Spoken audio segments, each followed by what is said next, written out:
جناب علی، خوش آمدید کہتے ہیں آپ کو ایک بار پھر. آپ نے سیگمنٹ یہ دیکھا حق تلفی کے عنوان سے، اور ہمارے ساتھ جناب قبلہ مفتی اکمل صاحب، مولانا محمد رضا داؤدانی صاحب تشریف فرمائے. دونوں کا بہت بہت شکریہ.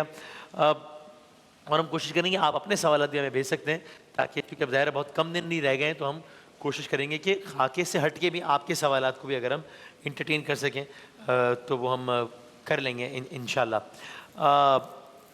مفتی اکمل صاحب، ایسے بس عمومی طور پر آپ یہ بتا دیں، کسی بھی کانٹیکسٹ میں انسان جب یہ حق رکھتا ہو، جب یہ اختیار رکھتا ہو کہ وہ کسی کا حق مار سکتا ہے، تو کسی کے حق کو مارنا، اس کے بارے میں کیا کہا گیا ہے؟ اکثر انسان ہوتا ہے نا، پوزیشن میں ہوتا ہے کہ آپ اگلے بندے کو کے ساتھ زیادتی کر لو، وہ کچھ کر بھی نہیں سکتا.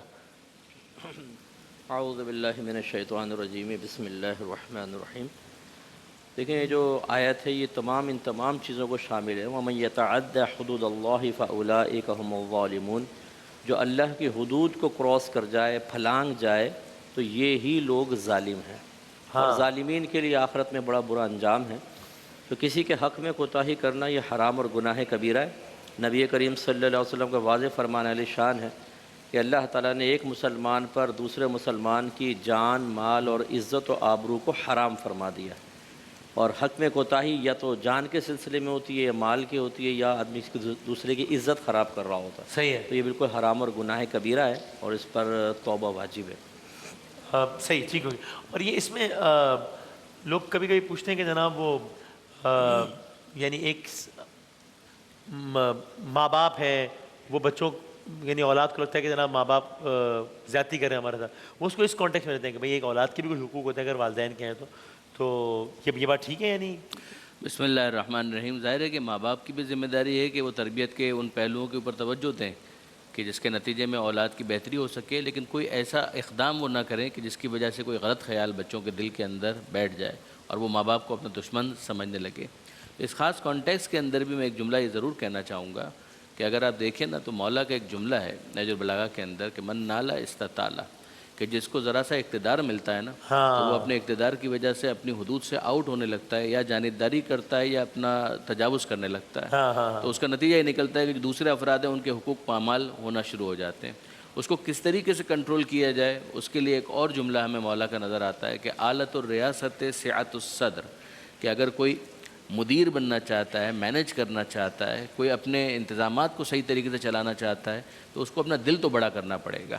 یہ نہیں ہو سکتا کہ وہ اپنے چھوٹے دل کے ساتھ کسی ادارے کو چلانے کی کوشش کرے اور یہ سمجھے کہ وہ ادارہ پھر اچھی طرح سے کامیابی کے ساتھ چل پائے گا. جو اس کے نیچے افراد موجود ہیں نا، وہ جب تک ان کو اپنے سب آرڈینیٹ کے ساتھ ساتھ اپنے چھوٹے بھائی کی حیثیت سے، اپنے جونیئرز کے ساتھ ساتھ ایک طرح سے ایک شفیق جس طرح سے سرپرست ہوتا ہے نا، وہ جس طرح سے اپنے چھوٹوں کو لے کر چلتا ہے، اگر اس طریقے سے وہ چلے اور وہ کہے کہ نہیں جناب میں صرف ان کا باس نہیں ہوں، میں ان کا کوچ ہوں، میں ان کو ترقی کی راہوں میں فیسیلیٹیٹ کرنا چاہتا ہوں، اگر یہ اس کی ایک اپروچ بن جائے گی تو وہ تعلق ایک رسمی نہیں رہے گا. پھر اس کے بعد یہ ہوگا کہ اگر اس کے گھر کے اندر کوئی پرابلم بھی ہے نا تو وہ پسند کریں گے کہ اپنے اس باس کو شیئر کریں اور اس سے ان چیزوں کے اندر بھی مشورہ لیں، اور اس باس کی بھی یہ خواہش ہوگی کہ ان کے گھر کا جو پرابلم ہے اس کے اندر میں کیسے آؤٹ آف دا وے جا کر ان کو فیسیلیٹیٹ کر سکتا ہوں. تو پھر وہ جو بانڈنگ اور ایک جو تعلق بنتا ہے نا، وہ صرف ایک رسمی تعلق نہیں ہوتا ہے، اس کا ایک اخلاقی تعلق بن جاتا ہے، اور اس کے نتیجے میں ادارے کی پرفارمنس میں بھی فرق آتا ہے، بہتری کی طرف جاتی ہے، اور ساتھ ہی ساتھ وہ جو ان کے ذاتی تعلقات ہیں وہ بھی اچھے ہوتے ہیں. پھر دعاؤں میں بھی ایک دوسرے کو یاد رکھتے ہیں. ورنہ آپ انصاف سے مجھے بتائیے کسی کے گھر میں اس کی ماں کا لاشا پڑا ہوا ہے اور وہ سمجھ رہا ہے کہ یہ میرا باس جو ہے وہ اس کا رسپانسبل ہے، ذمہ دار ہے کہ اس نے مجھے وقت پہ تنخواہ نہیں دی جو ہم کیس کے اندر دیکھ رہے تھے، تو پھر اس کے بعد کہاں سے اس کے دل سے دعا نکلے گی؟ اس کے دل میں تو بددعا ہی آئے گی کہ اس کا کسی نہ کسی طریقے سے برا ہو جائے. تو یہ تمام تر چیزیں کنسیڈر کرنی چاہیے کہ جس کا جو ڈیو رائٹ ہے اس کو دیں، اور یہ سمجھ کر دیں کہ اس کا الٹیمیٹلی جو بینیفیشری ہوگا وہ خود ہوگا، اس کا بھی فائدہ اس کو حاصل ہوگا. بالکل صحیح، ٹھیک ہے. اچھا مفتی صاحب، میں نے کہا چونکہ بہت سارے سوالات آتے رہتے ہیں، ہم عام طور پہ خاکوں تک کی گفتگو محدود رکھی ہے ہم نے شروع کے 15-20 دن، تو اب ذرا آخری دن ہے تو کچھ یہ بتا دیں جو لوگوں کے نام رکھے جاتے ہیں، نام کا کتنا اثر ہوتا ہے انسان کی شخصیت پر، اور اگر اثر ہوتا ہے تو کوئی انسان کا اپنا تو اختیار ہوتا ہے نہیں، جو کہ جب اس کا نام رکھا جا رہا ہوتا ہے تب تو وہ ظاہر ہے سمجھنے سوچنے کی صلاحیت نہیں ہوتی اس میں، تو اس میں انسان کا اپنا تو کوئی اس میں کمال یا غلطی نہیں ہے. جی ہاں بالکل نہیں ہے، لیکن نام رکھنے والے کا تو تھوڑا بہت قصور ہوتا ہے یا کمال ہوتا ہے۔ صحیح ہے. اصل یہ ہے کہ اچھے ناموں کے بالکل اچھے اثرات ہوتے ہیں، اسی لیے نبی کریم صلی اللہ علیہ وسلم نے فرمایا کہ انبیاء علیہم السلام کے نام پر نام رکھو۔ اچھا. بعض روایات میں ہے کہ صالحین کے نام پر نام رکھو، اچھوں کے نام پر نام رکھو، اس کی برکات ہوتی ہیں۔ اور کئی مرتبہ ایسا ہوا کہ رحمت کونین صلی اللہ علیہ وسلم کے سامنے کسی کا نام ظاہر کیا گیا، جیسے حرب کسی کا نام تھا تو آپ نے نامناسب سمجھا، اس کو چینج کروا دیا آپ نے۔ اس طرح کے کئی نام تھے جو آپ نے بدلے ہیں، جن میں خود پسندی کا عنصر تھا، ہاں. اس کو سرکار صلی اللہ علیہ وسلم نے تبدیل فرمایا۔ لیکن اچھے نام کے برے اثرات ہوتے ہیں، یہ کہیں پر بھی ثابت نہیں ہوگا۔ اب وہ عاملین کے پاس پہنچ جاتے ہیں، جی نام کیا ہے؟ جی یہ فلاں، بزرگوں کے نام پر، نبیوں کے نام پر۔ وہ بولتے ہیں نہیں یہ نام ان کے لیے صحیح نہیں ہے، آپ نام تبدیل جی ہاں، کر جی ہاں، دیں۔ جی ہاں، کیوں بالکل. صحیح نہیں ہے؟ اچھا بعض بولتے ہیں بھاری نام ہے، 5 کلو 10 کلو 15 کلو کا ہے یہ۔ بھائی تم نے کہاں سے ناپ لیا کہ یہ بھاری نام ہے؟ چاہے وہ معنوی لحاظ سے کہہ رہے ہیں، لیکن آپ کو کیا پتا کہ یہ ناموں کے اثرات ہیں؟ اچھا تبدیل کر کے اور کرائسس میں مبتلا ہو جاتا ہے، اب نام ہی بدلتے رہو۔ تو یہ بالکل غلط ہے۔ اگر اچھے نام ہوں ان کے کوئی منفی اثرات نہیں ہوتے، پازیٹیو اثر ہی ہوتا ہے۔ اچھا بالکل ٹھیک ہے. اگر آپ اس پہ کچھ ایڈ کرنا چاہیں تو صحیح کہ ہم عام طور پہ عرفیت میں کبھی کبھی جو نام بگاڑے جا رہے ہوتے ہیں اس میں میرے خیال میں 2 کیٹیگریز ہوتی ہیں. ایک ہوتا ہے کہ کسی کا نک نیم مثال کے طور پر ہے منا، راجو، فلاں فلاں والا، تو یہ نام بدلا ہوا ہے لیکن نام بظاہر اس کو بگاڑنے کے کانٹیکس میں نہیں کہا جائے گا. کچھ ایسے نام ہوتے ہیں، اب میں کیا اس میں کہوں کہ یعنی جو باقاعدہ لگ رہا ہوتا ہے کہ تھوڑا تذہیق کا پہلو ہوتا ہے. تو دونوں حوالوں سے بتا دیں کہ it is okay to have nicknames. بنیادی طور پر ناموں کے جو اثرات کے اوپر مفتی صاحب نے بات کی، اس میں اصولی طور پہ کیا اختلاف ہو سکتا ہے؟ بالکل مناسب بات ہے. صحیح. ابدیت جو پروردگار عالم کی جھلکتی ہو وہ نام اگر رکھے جائیں تو بہت اچھی بات ہے، جیسے عبداللہ رکھا جائے اور اس طریقے کے نام رکھے جائیں جو انبیاء کے ناموں پر ہیں، ائمہ کے ناموں پر ہیں، اہل بیت کے ناموں پر ہیں، جو صحابہ کرام کے عنوانات ہیں، نام ہیں، ان پہ اگر بچوں کے نام رکھے جائیں یہ بہت اچھے نام ہیں. صحیح. اچھا بعض اوقات یہ ہوتا ہے کہ ٹھیک ہے اچھے نام ہے، اس کا کیا غلط اثر ہو سکتا ہے؟ نفسیاتی طور پر وہ اتنا حاوی کر لیتا ہے اپنے آپ پر، بیمار رہنے لگا ہے. اب ٹھیک ہے وہ نام بھاری نہ بھی ہو، مگر اس کے سننے کی وجہ سے، اس کے سننے کی وجہ سے اتنا تاثر لے لیا ہے کہ اگر اس کیس کے اندر حکمتاً کسی قضیہ خاص کے اندر نام تبدیل کر دیا جائے تو نام کا تو کوئی اثر برا نہیں ہوگا، مگر نفسیاتی اعتبار سے شاید اس کو ایک فائدہ حاصل ہو جائے. تو یہ رخ جو ہے یہ ایک نفسیات کا ایک رخ بنتا ہے. میں اس بات سے بالکل اتفاق کرتا ہوں کہ اچھے نام کا کیا برا اثر ہونا ہے، اس کے تو اچھے ہی اثرات ظاہر ہوں گے. ایک باپ کی ذمہ داری قرار دی گئی ہے کہ وہ اچھا نام اپنی اولاد کو عطا کرے. اچھا اب اس کے بعد جو نک نیمز کا ایشو آیا، اس کے اندر بھی یہی ہے کہ محبت کے اظہار کے لیے، پیار کے اظہار کے لیے راجو کہہ دینا، گڈو کہہ دینا، منا کہہ دینا، پیارا کہہ دینا، یا اسی طریقے سے بعض الفاظ ہوتے ہیں اس کے اندر کچھ حذف کر دیا جاتا ہے اور وہ نک نیم بن جاتا ہے. کوئی مقصد تذہیق نہیں ہوتا. مثلا تلت نام ہے، تلو کہنا شروع کر دیا، مثلا مثال کے طور پر. اسی طریقے سے کچھ اور طریقے ہوتے ہیں. بچی آتی ہے شان اندر سیگمنٹ میں، وہ وسیم مدامی کے بجائے مجھے وہ سیم دامی کہتی ہے اپنے انداز میں. ہاں تو وہ نام بگاڑ نہیں رہی نا اپنے طور پہ اپنا نام. وہ عام طور پہ اہل پنجاب جو ہمارے جتنے بھی دوست ہیں، ہمارا بھی بہت سلسلہ رہا ہے، وہ پہلا حرف جو ہے ویسے ہی گرا دیتے ہیں. یعنی وہ ایک طرح سے آپ کہیں کہ ایک محبت میں وہ پہلا حرف جو ہے وہ گرا دیتے ہیں. وہ ٹھیک ہے، اب ظاہر ہے وہ ایک تھوڑا کلچرل بھی ہوتا ہے، وہ بھی کوئی حرج نہیں ہے. تذہیق جب تک نہیں ہے تب تک اس میں کوئی حرج نہیں ہے. نک نیم کی حد تک کوئی پرابلم نہیں ہے، محبت سے اس طریقے سے بلایا جا سکتا ہے، اس میں کوئی حرج نہیں. ہاں مگر کچھ ایسے جارگنز ہوتے ہیں کہ جس کے نتیجے میں سامنے والے کی انسلٹ کرنا مقصود ہوتا ہے. تو یہ انسلٹ وہ ہے کہ نہ کرنے کی اجازت ہے، نہ اس شخص کو راضی ہونے کی اجازت ہے. یعنی یہ بھی نہیں ہے کہ وہ اپنی اس تدلیل نفس کے اوپر راضی ہو جائے. پسند نہیں کیا گیا ہے کہ انسان اپنے نفس کی تذلیل کے اوپر راضی ہو، تو پسندیدہ نہیں ہے. آپ نے بیچ میں کچھ نام سنو گے، کنکٹا، نکٹا، چریا، پتہ نہیں یہ کہاں سے یہ نام لے آتے ہیں اور اس کے بعد پہ سمجھتے ہیں کہ شاید یہ بہت ہی ایک مزاح کا کوئی عنصر ہے. مزاح کیا ہے اس کے اندر؟ یہ تو صراحت کے ساتھ اگر دیکھا جائے تو تذلیل نفس ہے. اور خاص طور پہ مطلب میں اس کو ریپیٹ کرنا نہیں چاہتا، لیکن پیش آنے والی چیزیں اس لیے کسی کو کوئی چیلنجڈ ہے اگر مینٹلی یا فزیکلی، اور وہی اس کی شناخت بنا دینا کہ اچھا وہ فلاں، وہ جو لنگڑا جو ہے، وہ جو کانا جو ہے، وہ جو پاگل جو ہے، تو یہ تو پھر یعنی اس میں ظاہر ہے کوئی بے شک وہ اس پر بار بار یہ نہیں کہے گا کہ میری دل آزاری ہو رہی ہے، کہ تو دوسرے بندے کو ہی سوچنا چاہیے کہ ظاہر سی بات ہے اس کو اچھا تو نہیں لگ رہا ہوگا آپ یہ کہہ رہے ہیں. یا ایون سوری بات کاٹ رہا ہوں، ایون رنگ پہ کالا یہ وہ، اور ہم اس کو بڑا ایک نارمل سا مذاق بنا لیتے ہیں. اور وہ ہوتا ہے اگلا بندہ بھی اپنی جیب مٹانے کے لیے کہے کہ میں ٹھیک ہوں اس پہ، لیکن وہ انسان تو ہے، اس کو فیل ہوتا ہوگا یہ بات. دیکھیں اس میں مسئلہ یہ ہے کہ بعض چیزیں ایسی ہوتی ہیں کہ آدمی اس کو نفسیاتی طور پہ بھی قبول کر لیتا ہے، خاندان کے اندر وہ معروف ہو جاتا ہے اور وہ فیل نہیں کرتا. تو ہمارے یہاں شرعی اصول یہی ہے کہ اگر سامنے والا برا محسوس نہیں کر رہا تو صحیح ہے. جیسے بعض بچوں کو کلو شروع سے کہنے لگ جاتے ہیں, وہ معروف ہو جاتا ہے اور وہ بالکل برا ہی نہیں مانتے, وہ پورے گاؤں کہہ رہا ہے یہ وہ سب چل رہا ہے, تو اسے تو چل جائے گا. لیکن اگر آپ تھوڑا بھی یہ سمجھتے ہیں کہ اس کی چڑ ہے, ضد ہے, اور اس سے وہ پتہ چل جاتا ہے وہ یا تو پتھر اٹھا کے مارے گا بعض اوقات, یا ناراض ہو جائے گا, یا آپ اس کے فیس ایکسپریشن سے آپ اندازہ کر سکتے ہیں کہ بیچارہ فیل کر رہا ہے, تو پھر ہرگز ایسا نہیں کرنا چاہیے, وہ حرام ہے, وہ گناہ ہوگا. یا اگر میں سوال کو یوں کر لوں کہ مطلب آئیڈیل کیا یہ ہے کہ بھائی اس چیز کو ایوائڈ ہی کیا جائے تو بہتر ہے؟ کیونکہ میں نے کچھ لوگوں کو دیکھا ہے جو کہ یہ شو کر رہے ہوتے ہیں مجمع میں کہ ہمیں کوئی فرق نہیں پڑتا اس سے, وہ تنہائی میں کہتے ہیں کہ یار پتہ تو فیل تو ہوتا ہے نا میں یار, لیکن اب جتنا میں یہ کہتا ہوں کہ ایسا نہ کہو اتنا زیادہ کہتے ہیں, تو میں نے طے کر لیا میں سب کو بولوں کہ وہ نہیں کہو کوئی ایسا مسئلہ نہیں. تو آئیڈیل یہ ہے کہ بس نہیں کیا جائے. بالکل آئیڈیل تو یہی ہے سچویشن, لیکن اصل میں جیسے ایک اعمش ایک بزرگ گزرے ہیں, اب اعمش کہتے ہیں چندھے کو, جس کی چھوٹی آنکھیں ہوتی ہیں اس کو, وہ معروف تھے اس سے, وہ برا نہیں مانتے تھے, تو یہ بعض اوقات ہوتا ہے. لیکن اگر بہرحال ہاں کوئی برا مانتا ہے اور کسی میں کوئی عیب ہے تو یہ غیبت کے اندر ہی تو آئے گا کہ مسلمان بھائی میں کوئی عیب موجود ہو اور اس کے پیٹھ پیچھے بلا اجازت شرع اس کو ذکر کیا جائے, تو یہی غیبت ہے. تو یہاں پہ کون سی اجازت شرع جب وہ بیچارہ برا بھی مان رہا ہے, اور وہ جیسے آپ کہہ رہے ہیں بے تکلف دوستوں میں جھیپ مٹانے کے لیے آدمی ہنس رہا ہوتا ہے بلکہ, اور اگر نہ ہنسے تو بولتے ہیں یار تم تھوڑی سی بات بھی فیل کر جاتے ہو یار, یہ کوئی دوستی ہے. اب اس کا مطلب دوستی کے نام پر آپ سامنے والے کو بیچارے کو دل آزاری کرتے ہیں نا, یہ شرعاً جائز نہیں ہے. بالکل ہاں بالکل صحیح. اب مولانا صاحب چونکہ لیلۃ القدر ہے, مختلف کل بھی ہم نے ایک شب منائی, پھر دوبارہ ہوگی, تو لوگ قرآن کے عنوان سے ذرا زیادہ راغب ہوتے ہیں ان دنوں میں. تو یہ آپ بھی بتا دیں پھر آپ بھی بتا دیجیے گا. لوگ کہتے ہیں ہم قرآن کو حفظ کرنا چاہتے ہیں, ایک تو نا باقاعدہ کلاس لیں, اور یہ وہ کچھ لوگ کہتے ہیں ہمارے لیے ممکن نہیں ہے, ہم اپنے اپنے طور پہ کبھی 2 لائنیں کبھی 4 لائنیں کبھی اس طرح آہستہ آہستہ ایک پریکٹس کر رہے ہیں.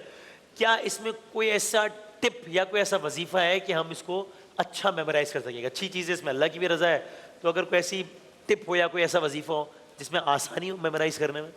سورہ اعلیٰ حفظ کے لیے تو بہت ہی مؤثر ہے. سورہ اعلیٰ سنقرئک فلا تنسیٰ, اس کے اندر آیت موجود ہے کہ نا آپ کو اس طرح سے پڑھائیں گے کہ آپ بھولیں گے نہیں. اور اسے الہام لیتے ہوئے بہت سے بزرگان نے اس بات کو تاکید کے ساتھ بیان کیا کہ سورہ اعلیٰ کی تلاوت کی جائے, سب سے پہلے اسی کو حفظ کیا جائے, تو انشاءاللہ انسان اپنے حافظے پر بڑے اچھے اثرات دیکھے گا. ظاہر ہے کہ کچھ غذائیں ایسی ہو سکتی ہیں کہ جن کا انسان کے حافظے کے اوپر بڑا اچھا اثر ہوتا ہے, مثلا دودھ کے بارے میں کہا جاتا ہے, اسی طریقے سے ڈرائی فروٹس وغیرہ کے حوالے سے کہا جاتا ہے, وہ تو ڈاکٹر حضرات بہتر طور پر بتا پائیں گے.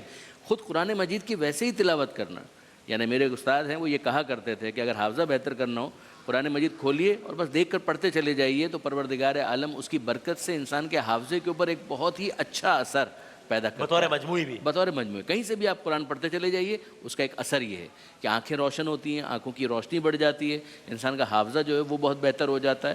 حفظ کے حوالے سے ایک ٹپ یہ ضرور میں دینا چاہوں گا کہ اگر آپ پورا قرآن مجید حفظ کرنے کا حوصلہ نہیں رکھتے ہیں تو منتخب آیتوں کو حفظ کرنا شروع کریں. مثال کے طور پر اگر آپ دیکھیں کہ یہ ایام ماہ رمضان کے ہیں, روزے کے ایام ہیں, تو وہ آیتیں ہیں جو سورہ بقرہ کے اندر آیت نمبر 183 سے شروع ہوتی ہیں جو روزے سے متعلق ہیں. کتب علیکم الصیام کما کتب علی الذین من قبلکم. ان دنوں میں اس کو پڑھنے میں اور مزہ بھی آ رہا ہوگا. پڑھتے چلے جائیں اور کوشش کریں کہ بھائی اس ماہ رمضان میں مثلا ابھی 7 دن باقی ہیں, تو یہ تقریباً 1 صفحہ سوا صفحہ بنتا ہے جو روزوں سے متعلق کے درمیان میں دعا کی کچھ آیتیں ہیں, ان کو انسان پڑھ کے میمورائز کر لے. اور پھر اس کے بعد مثال کے طور پر وہ آیتیں ہیں کہ جن میں کچھ اوصاف بیان کیے گئے ہیں. مثال کے طور پر سورہ فرقان ہے, اس کے اختتام پر اگر آپ دیکھیں گے ایک پیراگراف ہے عباد الرحمن, کہ رحمان کے بندے کون, اور پھر پروردگار نے ان کے اوصاف بیان کیے ہیں. الذین یمشون علی الارض ہونا, یہ رحمان کے بندے وہ ہیں جو زمین پر چلتے ہیں تو ان کی چال میں عجز و انکساری ہوتی ہے. وَإِذَا خَاطَبَهُمُ الْجَاهِلُونَ قَالُوا سَلَامًا, جاہل ان سے گفتگو کرتے ہیں تو یہ سلامتی کا پیغام دیتے ہیں, آگے بڑھ جاتے ہیں. یہ اوصاف بیان کیے گئے, ان اوصاف کو یاد کر لے, اس کو مزہ بھی آئے گا,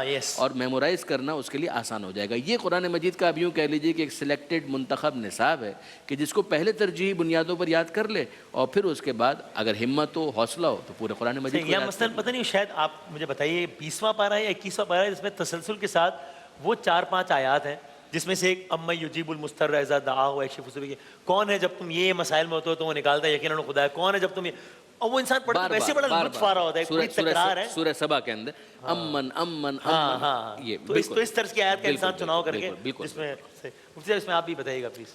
جی پازیٹیو وے میں تو حضرت نے بہت اچھا بتا دیا. میں تھوڑا دوسرے, وہ نیگیٹو وے تو نہیں ہے لیکن دوسرا پہلو یہ ہے کہ جب بھی آپ کوئی اپنا علاج کرنا چاہتے ہیں تو 2 چیزیں ہوتی ہیں, موافق چیزیں کھاتے ہیں اور مضر چیزوں سے بچتے ہیں. بزرگان دین نے حافظے کی کمی کے سلسلے میں سب سے جو مؤثر چیز بیان فرمائی کمی کے سلسلے میں وہ گناہ ہے کہ جب انسان گناہ کرتا ہے تو حافظے پہ بہت اثر پڑتا ہے، خصوصاً بدنگاہی، گندی چیزیں دیکھنا اور گندی باتیں سننا، ان چیزوں سے دماغ کے اوپر بہت ہی برا منفی اثر مرتب ہوتا ہے اور حافظہ کمزور ہونا شروع ہو جاتا ہے۔ تو ان چیزوں پہ بھی ہمارے خاص طور پہ نوجوانوں کو غور کرنا چاہیے۔ اب اتنے کمزور حافظے ہو گئے جو ہمارے پاس آتے ہیں کیسز کہ ابھی صبح کی بات یاد کی، شام بھول گئے، لڑکیوں کو کام بتایا ہے، ٹک ٹاک کے تو سب کچھ یاد ہے، فیس بک کا، لیکن وہ کام کرنے امی نے پتہ نہیں کیا کام بتایا تھا، وہ کانوں کے اندر لگائے ہوئے ہیں ہیڈ فون یا وہ ہینڈ فری، اور وہ کام بھولی ہوئی ہیں۔ تو یہ جو نسیان پیدا ہو رہا ہے یہ زیادہ تر ہمارے گناہوں اور فضولیات کی وجہ سے، اس سے تھوڑا سا اجتناب کریں۔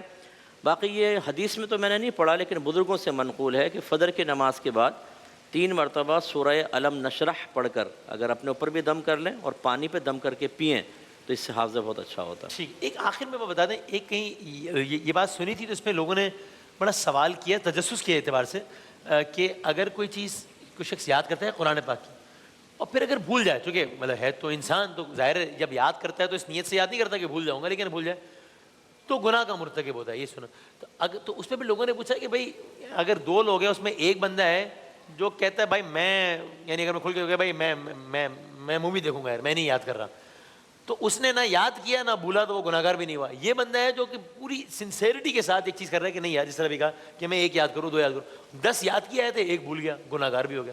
تو وہ مووی دیکھتا رہا اور بے گناہ رہا، اور یہ جو ہے وہ مطلب حلال مووی دیکھتا رہا اور یہ جو ہے وہ قرآن کی طرف آیا اور گناہ گار ہو گیا۔ اس کا ذرا بتائیں کہ کیا کریں؟ دیکھیں بعض چیزیں شریعت کی طرف سے اصلاً ہم پہ فرضیہ واجب نہیں ہوتی، ہاں، جب نہیں ہے تو اس کے نہ کرنے میں کوئی گناہ نہیں ہے، لیکن جب آپ اس میں انوالو ہو جاتے ہیں تو بعض اوقات شریعت ایک ذمہ داری دے دیتی ہے کہ اب اس کو نبھائیں۔ اب اس میں کوتاہی کے مرتکب ہوں گے تو پھر آپ گئے کام سے۔ آپ کو حکومت کرنا کوئی واجب تو نہیں ہے، لیکن اگر آپ حکومت میں آ گئے تو آپ پہ ذمہ داریاں عائد ہوں گی، اب آپ کوتاہی کریں گے تو ایسا ہوگا۔ نبی کریم صلی اللہ علیہ وسلم کا فرمان ہے جس نے قرآن پڑھ کر بھلا دیا وہ بروز قیامت اندھا اٹھایا جائے گا۔ اچھا، اس قول کی بھی تعویل کی گئی ہے کہ بھلانے کے 2 مفہوم ہو سکتے ہیں کہ آپ حافظے سے نکل گیا یا آپ نے اس پر عمل نہیں کیا۔ یہ عمل نہ کرنا بھی نسیان، ایک طرح بھلا دینا ہے، سمجھ لیجئے۔ جب اس طرح کے کوئی مفہوم اللہ رسول کی طرف سے آتے ہیں تو عمومی طور پہ بزرگوں کا طریقہ یہ ہے کہ وہ اس کے عمومی معنی لیتے ہیں۔ وہ کہتے ہیں کوئی ایک معنی نظر انداز نہ کرو، اگر خصوصاً بچنے کے سلسلے میں ہے تو محتاط مسئلہ یہی ہے کہ ہر چیز سے بچ جاؤ، اور اگر کرنے کے سلسلے میں تو بہتر ہے کہ جو اس کی تمام مثبت صورتیں ان کو اختیار کر لو۔ اس لیے بعض نے یہ کہا کہ جو قرآن پڑھ کر بھول گیا وہ بروز قیامت اندھا اٹھایا جائے گا، اس لیے یاد کر کے اس کو بھولے نہیں۔ یہ بھی اس میں شامل رکھیں کہ ہو سکتا ہے نبی کریم کا کلام کا مفہوم بہت وسیع ہو تو ہم ایک اس کو حصے پر کیوں محمول کریں۔ اسی لیے صحابہ کرام علیہم الرضوان جب قرآن یاد کرتے اس کے بعد بھولتے نہیں تھے، اس کو ریپیٹ اتنا کرتے تھے وہ بار بار، اور ان کے اس تکلف سے بھی اندازہ ہوتا ہے کہ اس کا یاد رکھنا اس لحاظ سے بھی ضروری ہے۔ کیا اس پہ آپ کی رائے ہے؟ ظاہر ہے کہ کیا کہنا ہے کہ انسان اگر قرآن مجید کو پڑھے اور قرآن مجید کو یاد کرے اور حفظ کرے، بہت بڑی سعادت ہے اس کے لیے، اور یاد رکھنے کے بعد اس کو محفوظ رکھنا اور بھولنے نہ دینا یہ بھی بہت بڑی سعادت ہے۔ لیکن بہرحال اگر وہ بھول جائے تو اس کے اوپر کسی قسم کا کوئی گناہ نہیں ہے۔ آپ کے نزدیک گناہ گار بہرحال اس میں وہ نہیں؟ ٹھیک، بہت شکریہ تم دونوں علماء کرام کا، بہت شکریہ۔ ایک بریک کے بعد انشاءاللہ ہم اگلے سیگمنٹ کے ساتھ حاضر ہوتے ہیں۔